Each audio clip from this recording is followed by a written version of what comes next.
Muy buenas tardes. En esta ocasión vamos a introducir el tema de los algoritmos.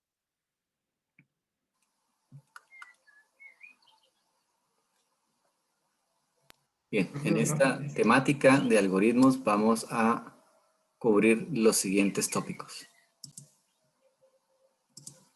Bien, en primer lugar, pues vamos a ver la definición de un algoritmo, algunos elementos esenciales de un algoritmo, como los elementos de variable, en qué consiste, cuáles son las reglas más adecuadas para el nombrado y el estilo. Los tipos de datos, algunos numéricos, otros alfanuméricos, otros lógicos. Los operadores que tenemos para trabajar con esas variables, aritméticos, lógicos. Expresiones también, especialmente el uso del paréntesis para la construcción de expresiones que agrupen ciertos términos unos de otros. Luego vamos a ver los elementales que tendrían que ver con las microestructuras de los algoritmos. En esencia, pues tendríamos la asignación, los condicionales, el sí, entonces, si no, el según, cómo funcionan. Vamos a hacer experimentos de cada uno. La entrada, salida, escribir, leer. Las iteraciones o las estructuras de iteración o repetitivas. Tenemos tres, en esencia serían el repetir mientras que, repetir hasta que y el repetir para. Luego tenemos la introducción a funciones y subprocesos. Y por último, pues ya entraríamos en el mundo del análisis y diseño de algoritmos. Muy bien. Vamos entonces a definir lo que es un algoritmo. Muy bien. En esencia,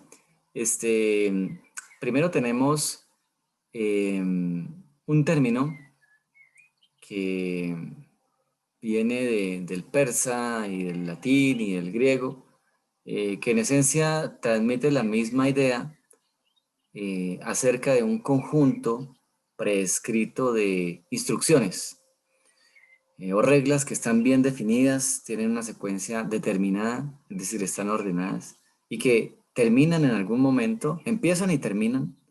A eso se le llama que son finitas, ¿cierto? Todo lo que tiene un principio también tiene un final. Y que permiten llevar a cabo alguna actividad mediante algunos pasos sucesivos. De alguna forma, eso constituye una receta que no debe dar lugar a dudas a quien sigue la receta para alcanzar un objetivo determinado. Los algoritmos van a tener un estado inicial,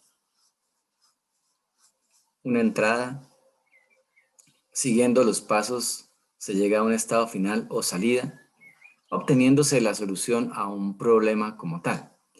En esencia, los algoritmos son objeto de estudio de una ciencia que se llama la algoritmia. Y estas asignaturas de introducción a la informática, programación orientada a objetos, estructuras de datos 1, estructuras de datos 2, habían como parte de momentos cada vez más evolucionados acerca de justamente la algoritmia y la programación. Entonces, más o menos estaremos 2 años cultivando el pensamiento algorítmico para poderle dar soluciones a multitud de problemas a través de los algoritmos que se codifican en programas ya en un lenguaje de programación específico. Entonces, en esencia, los algoritmos son eso, pero los algoritmos no solamente se atribuyen a la ciencia informática, a los computadores. De hecho, nosotros utilizamos algoritmos todo el día para todo, seamos o no conscientes. ¿De acuerdo? Es muy importante tener esa cuestión en mente porque de alguna forma también actuamos un poco como máquinas para ciertas cosas. Vamos a citar fuera de video algunos ejemplos. Muy bien, ejemplos de algoritmos en cualquier ámbito. Para no dar siempre los mismos ejemplos, entonces voy a poner de alguna forma un caso de un videojuego, ¿cierto? Entonces vamos a ver, arranquemos el videojuego y veamos qué algoritmo se usa para esto. Entonces tengo una situación problemática en la cual debo vencer a un rival. Ese rival me plantea unas condiciones iniciales, ¿cierto? Tengo una energía que usar de algún momento determinado, pues dado por el elixir. Me envía una carta tanque y una carta protectora y luego un disparador atrás. Entonces no tengo más remedio que enviarle un tanque grande, pues para dejarles un regalito una vez que destruyan a ese tanque, que sería un esqueleto gigante. Bien, ahí, si ustedes notan, por atrás usé otra estrategia que fue destruir a la protectora y por ende también destruyo a la carta que estaba protegiendo el disparador. Se destruyó el tanque grande, tengo ahora el tanque muy herido, clono los esbirros, me presenta una resistencia mínima y finalmente ya puedo dar por vencido. Entonces, esa toma de decisiones que yo realizo para lograr una victoria rápida parten de un algoritmo. Es decir, yo sé que tengo que proteger mis cartas pequeñas con algún tanque o con alguien que distraiga. Bien, ahí vuelve a empezar. Entonces, ese hecho se puede repetir en distintas connotaciones. Es decir, yo puedo notar que hay distintos tipos de combate y entonces para cada tipo de combate ejecuto un algoritmo determinado y al mismo tiempo también voy planteando un diseño distinto del mazo que me permitiría usar un vocabulario distinto para lograr el objetivo, que finalmente en este caso sería un objetivo de ganar como tal. Entonces, la idea de todo este asunto es que los algoritmos están en todo y por todo, ¿sí? Nosotros podemos eh, usarlos para optimizar nuestra vida, para optimizar una situación en particular, las finanzas, para hacer una simulación. En últimas, somos seres que utilizan la información y aplican los algoritmos en todo momento para alcanzar un objetivo. Bueno, aquí hay otros ejemplos, como los manuales de usuario, como multiplicar para calcular un producto, como una receta de cocina, una cantidad de cosas que existen para los algoritmos. Muy bien, continuando entonces con el tema, vamos a ver los esenciales. En primer lugar, el concepto de variable. La variable es algo que tiene una naturaleza trinitaria, por decirlo de alguna forma. Una variable tiene un contenido, que es el valor que toma. Una variable tiene un lugar en la memoria, una dirección que se puede referenciar de alguna forma. Y también una variable tendrá un contenedor para albergar aquel contenido que está en alguna dirección de la memoria. Entonces son como tres cosas que se manejan a través del nombre de la variable como tal. Las variables inicialmente, para entenderlo de forma sencilla, pues pueden ser asumidas como datos, variables sencillas, primitivas, como un número entero, una cadena de caracteres. Pero también pueden tener estructuras complejas como por ejemplo una lista, una pila, una cola, una variable una variable por ejemplo una matriz de 3 dimensiones que vendría siendo como una especie de cubo. No se diga de 4, de 5, de 10 dimensiones que físicamente no se puede representar en este universo, pero la computadora sí puede gestionar variables de ese tipo. Y por eso es que es tan interesante la computación, porque nos permite a nosotros no solamente simular realidades que escapan a las 3 dimensiones a las cuales estamos acostumbrados, ¿cierto? También escapan a la escala temporal porque se procesan en tiempos sumamente pequeños, sino que también nos permite cuestionarnos situaciones filosóficas profundas como tal.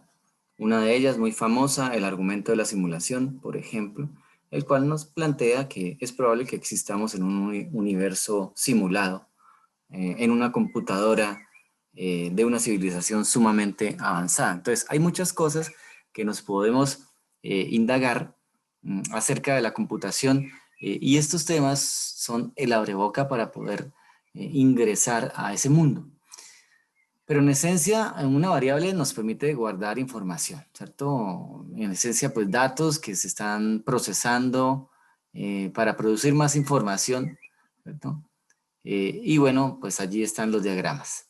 Lo interesante de las variables es que su contenido puede cambiar a medida que el programa avanza, eh, porque esa es su naturaleza, variable, de cambio constante. ¿De acuerdo? Así se pueden realizar cálculos, se pueden realizar una cantidad de modificaciones todo el tiempo, mostrándonos que el algoritmo permite la transformación y permite el cambio constante de la información de un estado a otro. En el concepto de variable tenemos también algunas reglas. Tendríamos como tres grupos grandes de reglas. Primero de diseño. Es decir, para una variable necesitamos determinar cuál va a ser el tipo de datos que vamos a contener en ella, si son datos numéricos o son alfanuméricos o son de tipo lógico. Luego tendríamos que pensar en el tamaño que tendría ese contenido. Entonces, por ejemplo, si voy a almacenar solamente números entre 0 y 128, no necesito más de 8 bits o un byte. Entonces, existe un tipo de datos en los lenguajes que justamente se llama byte para esos pequeños tamaños. Pero si voy a albergar miles de millones, entonces ya necesitaría, por ejemplo, un entero de 32 bits para albergar esos valores. Pero si en realidad necesito es colocar, estoy haciendo una aplicación de mensajería y necesito es hacerle tratamientos a cadenas de caracteres, entonces necesitaría ya un tipo de datos alfanumérico con cierta longitud. En esencia, eso tiene que ver en el diseño de la variable. ¿De acuerdo? Ahora, en relación con el nombrado, pues todas las variables deben tener un nombre que debe estar regido por unas reglas de diseño que son importantes para tener en cuenta. Entonces, por ejemplo, nosotros tenemos que hacer que la variable no vaya a tener caracteres especiales, tales como mayor que, menor que, interrogación, signos de operaciones aritméticas que no comiencen con un número, por ejemplo, ¿cierto? Que tengan un estilo consistente a lo largo de todo el- el código, que no usen palabras clave del lenguaje como while o if, y también que no sean demasiado largas porque la longitud del nombre de una variable pues también tiene un número máximo de caracteres. Entonces, esas cuestiones también tienen que tenerse en cuenta allí. El último conjunto de elementos para tener en cuenta a la hora de las variables tiene que ver con el estilo. La idea es que las variables van a tener un estilo en el nombrado que nos va a permitir poderlas discriminar, poderlas identificar por naturaleza y propósito. Por ejemplo, si estoy usando una variable dentro de un procedimiento, entonces voy a usar un prefijo como var para identificarla, ¿cierto? Y que cuando esa variable esté involucrada dentro de un error de compilación en una larga lista de errores, yo pueda rápidamente darme cuenta que eso tiene que ver con una variable que está dentro de un procedimiento y que el problema está dentro del procedimiento. Pero, por ejemplo, si es una variable de tipo parámetro, entonces utilizaríamos el prefijo PRM para, si este se ve involucrado en un error de compilación, saber que donde ocurre el error de compilación o donde el sistema falló es porque se debe a un agente externo que vino de fuera de un procedimiento. Lo mismo si en el caso de distintas informaciones que pertenecen intrínsecamente a un módulo, o en el caso de la programación orientada a objetos a una clase, se utiliza el prefijo ATR también para tenerlo identificado plenamente. Sin embargo, todas son variables. Ahora, si estoy utilizando interfaces de usuario, bien sea de formularios o bien sea de consola, pues puedo considerar también las variables de tipo CMP que hablan acerca de campos.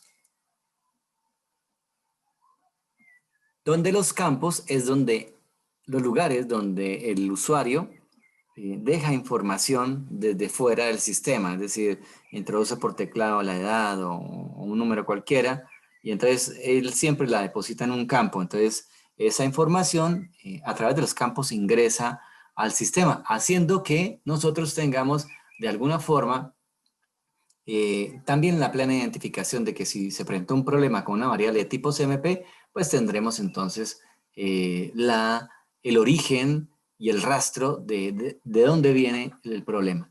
Otro tipo de variables, por ejemplo, las variables más complejas como los vectores, entonces también tipo vector y el nombre de la variable a continuación. Con eso nosotros nos vamos dando cuenta la naturaleza y el propósito que tiene la variable. Otros elementos, por ejemplo, en formularios, campo de texto, text box, campo de lista desplegable, combo box, list box para una lista no desplegable, etcétera. Esto ya se aplicaría más a formularios en aplicaciones que tienen esta connotación ya no de ser consola, sino de escritorio. Ahora hablemos un poquito de los tipos de datos. Los tipos de datos, su longitud depende de la arquitectura del computador. Hoy día en nuestros portátiles generalmente tenemos una arquitectura de 64 bits, lo cual nos permite representar tipos de datos grandes, como por ejemplo el entero de 64, pero hay enteros más pequeños, como el byte, como el de 16 bits. Este byte es de 8 bits, este de 16 bits, de 32, ¿cierto? Otros tipos de datos, el double, decimal, char, boolean, bueno. Ahora, lo importante de acá es entender que los tipos de datos generalmente están presentes casi que todos iguales en los lenguajes de programación, ¿sí? Así que no vamos a encontrar una diferencia sustancial en tipos de datos. En unos hay un poquito más, en otros un poco menos, pero en esencia siempre vamos a encontrar numéricos, alfanuméricos, lógicos y cadenas como tal, para poderlos manipular, ¿de acuerdo? Lo importante es que, por ejemplo, de acuerdo a la longitud del tipo de datos, nosotros nos vamos a encontrar con diferente rango de representación de los números. Por ejemplo, si yo tengo un byte, ¿cierto? Con signo, la S significa firmado o con signo, entonces yo puedo representar con este byte, que son 8 bits, puedo representar desde el menos 128, desde el número menos 128 hasta el número 127. ¿Por qué? Porque el tipo de datos es firmado o con signo. Pero si el tipo de datos ya no tiene signo, entonces solo se puede representar del 0 en adelante. Entonces, estos 128 negativos ya no se van a representar, sino se le van a sumar a los positivos, llegando a representar hasta 256 valores enteros. Esa es la razón. Lo mismo ocurriría con otros tipos de datos. Por ejemplo, si yo tengo un entero de 32 bits, bueno, más pequeño, un entero de 16 bits, puedo representar, este sería con signo, ¿cierto? Puedo representar desde menos 32.768 hasta 32.767. Pero si tengo uno sin signo, este sería un signet, ¿cierto? De 16 bits, puedo representar de 0 a 65.535. Entonces, ya todo depende si yo quiero usar para algunas cosas con signo o sin signo. Como pueden ver, de todas formas, inclusive así sean muy grandes los tipos de datos, como por ejemplo este, entero con signo de 64 bits, o este, entero sin signo de 64 bits, miren este número gigantesco, a pesar de que son números enormes, aún así tenemos tipos de datos finitos, ¿no? Tipos de datos que tienen o están gobernados por la limitante de la arquitectura de la computadora, que en últimas nos restringe la cantidad de información que podemos eh, representar. Si bien, pues cada vez las computadoras avanzan más y se puede ser un poco más o estar un poco más holgado con relación a la representación de la información, pues de todas maneras estamos eh, a una distancia infinita del infinito. No importa si crece infinitamente la cantidad de información que puedo representar, aunque crezca infinitamente esa cantidad, aún así estaremos en una situación donde ese infinito será infinitas veces más pequeño que otro infinito. Es decir, pues nunca podremos llegar a representar demasiada información, por mucho que crezcan las computadoras. Pero bueno, en ese trabajo estamos como tal. Bien, eso es en esencia. Los datos simples son datos, mejor dicho, los tipos de datos simples son los que yo puedo representar justamente datos atómicos, es decir, una edad, 30 años, eh, un género, M o F, puedo representar datos muy atómicos que solo tienen un valor, ¿de acuerdo? Ahora, hay datos que son más, que no son simples, sino son más complejos, como por ejemplo los vectores, que ya hay multivalores, ¿cierto? Entonces, por ejemplo, un vector de números primos. Entonces, ese tendría varios números primos, todos apuntados por el nombre de una variable y de un índice, y sería más complejo su manipulación. Entonces, eso en esencia es lo que hay, ¿de acuerdo? Bien, ahora, los datos, los tipos de datos sin signo no dan o no, con ellos no se pueden representar números negativos, por eso se dice sin signo, ¿cierto? Es del cero en adelante, no es posible con ellos representar un número negativo. Si yo quiero representar números negativos, entonces utilizo los tipos de datos con signo. Bueno, ahí hay dos preguntas como tal. Muy bien, esta diapositiva pues es algo que nos habla de los tipos de datos numéricos, es como un complemento a la diapositiva anterior, donde nos muestran el ancho en bits que tiene cada tipo de datos y la cantidad de números que se puede representar, donde aquí en esta parte está el tope inferior y en este lado derecho está el tope superior. Digamos, ese sería el número más alto que puede representar un char que tiene 8 bits, ¿cierto? Y este es el número más bajo que puede representar el mismo char. Ahora, si tengo un char sin signo, quiere decir que no tiene que representar los menos 128 números. Entonces, esos 128 números de más se pueden pasar a la parte positiva, entonces ya puedo representar de 0 a 255. Y lo mismo sucede con todos los demás. Vale. Eso que está aquí es la tabla ASCII de caracteres. Podrán identificar muchos de los caracteres. Por ejemplo, si nosotros miramos, busquemos las letras del alfabeto como tal. Bueno, aquí está un poco más adelante de las letras del alfabeto porque esta es una tabla que, que en realidad nos está abarcando un poco más adelante. Fíjense que son caracteres muy especiales. Las letras del alfabeto están un poco más atrás, pero nos da una idea de que con cierta codificación esos caracteres están determinados. Incluso esto ayuda mucho en ocasiones para poder, hasta en consola, escribir cuestiones bastante sofisticadas, por ejemplo, para expresiones matemáticas o algo así. ¿Cuál es el código, por ejemplo, de raíz cuadrada? Entonces está el 251 en decimal, en hexa sería FB, y el carácter resultante sería este de la raíz. Y así por el estilo. Entonces uno puede, por ejemplo, darse gusto dibujando cuadritos o cosas por el estilo, creando rutinas para consolas, para mostrar en una consola cuestiones bastante sofisticadas acerca de.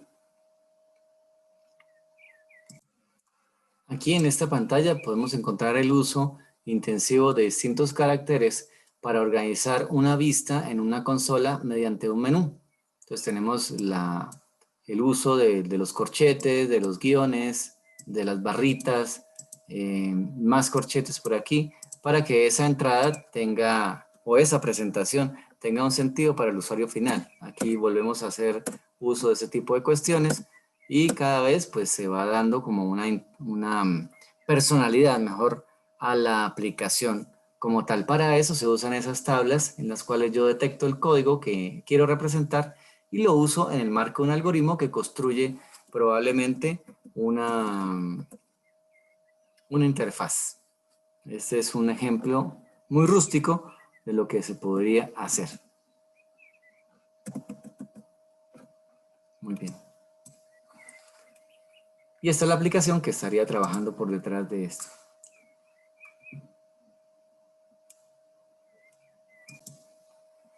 Muy bien.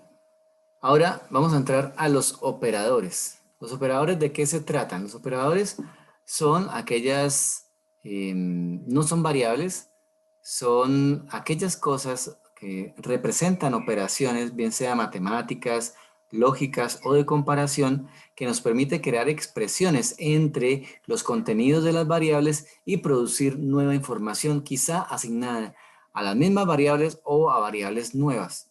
Entonces tenemos el operador de igualdad o asignación, ¿cierto? Mejor de asignación. El de la suma, la resta, la multiplicación o producto, la división, un operador de negación y el otro que sería el módulo o la parte entera de la división. De otra parte tenemos los operadores relacionales. Entonces tenemos, por ejemplo, el operador menor que, el operador menor o igual que, el operador mayor que, el operador mayor o igual que. Nótese cómo el signo igual está en el mismo orden a cómo se pronuncia el operador. Yo no coloco menor o igual que e invierto el igual para este lado, porque quedaría igual o menor que. Entonces no es correcto. Debe ser menor primero, luego igual que. Lo mismo ocurre con el mayor primero y luego igual que. Eso hay que tener en cuenta porque a veces las personas se pueden enredar un poco y producen algunos errores de compilación que son difíciles de detectar por lo pequeños que llegan a ser. Luego está el operador que sí compara, el operador de igualdad, que compara que dos elementos sean iguales o no. Y el operador distinto que. En pseudocódigo se escribiría de esta manera y en un lenguaje de programación de la familia del C se escriben de esta forma. Para todos es lo mismo. Muy bien.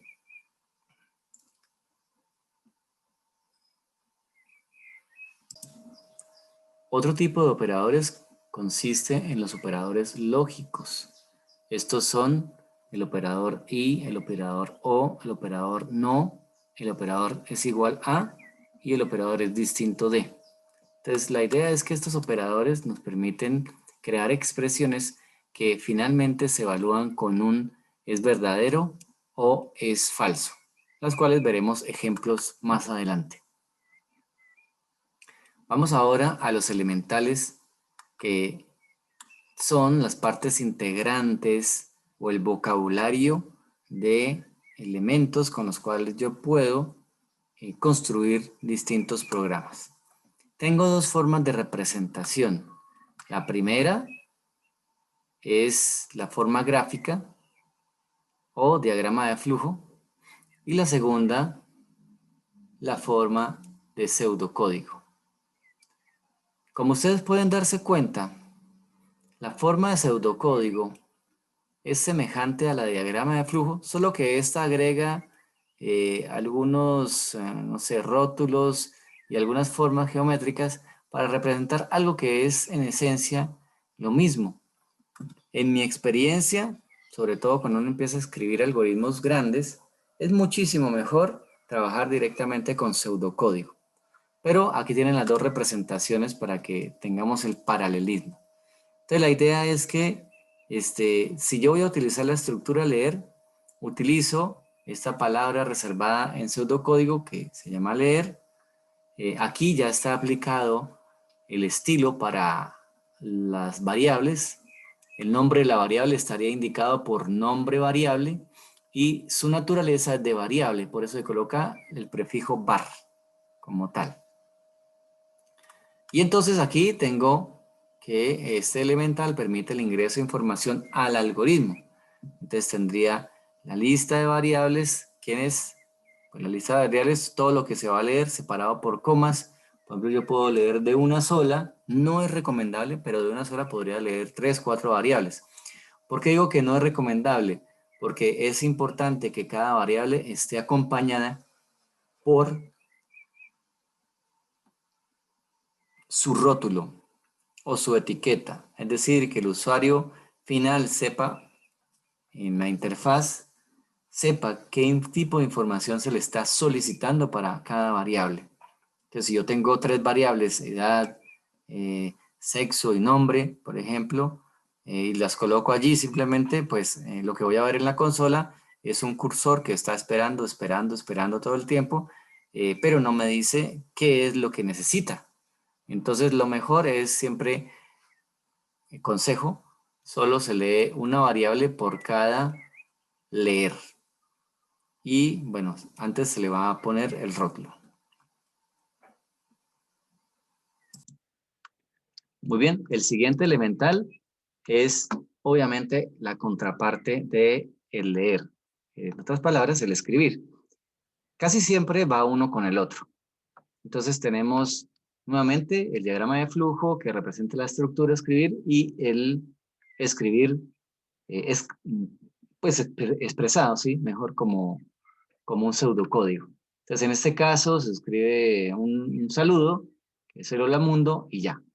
Entonces, también, esto es una literal, ojo, pero también podría ser una lista de variables. ¿Sí? En este caso, las variables deben ser de tipo cadena de caracteres o de tipo alfanumérico, y las variables, pues, tienen un contenido que es una cadena que se puede expresar y bueno, allí se imprime. Pero también podríamos escribir datos de tipo numérico o incluso booleano. Es decir, el escribir se adapta al tipo de datos de la variable que va a escribir para imprimirla correctamente en el dispositivo de salida. Que en este caso el dispositivo de salida y también de entrada es la consola como tal. Así como lo vamos a usar en PSaint sería la consola. A propósito, esta barra que está aquí es una imagen real de la barra de herramientas que tiene PSaint para podernos mostrar o mejor usar las estructuras y construirlas. Por ejemplo, si yo le doy sobre escribir, entonces él de una vez crea esta estructura. Lo mismo para el anterior. Si yo le doy sobre leer, él crea de una vez esta estructura como tal. En otras palabras, me permite pues agilizar la codificación como tal. Profe, Bien. yo tengo una pregunta. Muy bien, el siguiente elemental tiene que ver con la expresión de asignar. Entonces, en esencia, el asignar consiste en otorgarle contenido de alguna expresión que se evalúa y que da un valor final. Ese contenido se almacenará en una variable como tal. Entonces, las expresiones pueden ser lógicas, pueden ser relacionales o una combinación de lógicas y relacionales, o también pueden ser matemáticas o una expresión que combine lógicas relacionales y matemáticas en algún punto. Entonces ya veremos ejemplos para cada uno de estos de tal forma que podamos hacer el cubrimiento completo del tema. Bien, hasta este punto es el tema de la semana. Mañana vamos a volver con ejemplos que nos permitan construir algunos algoritmos sencillos utilizando asignar, escribir y finalmente leer. Entonces, vamos a combinar estas expresiones para crear algunos pequeños algoritmos que nos permitan alcanzar un conocimiento inicial acerca de cómo funcionan tanto de forma independiente como de forma integrada. Por su atención, muchas gracias. Hasta el próximo video.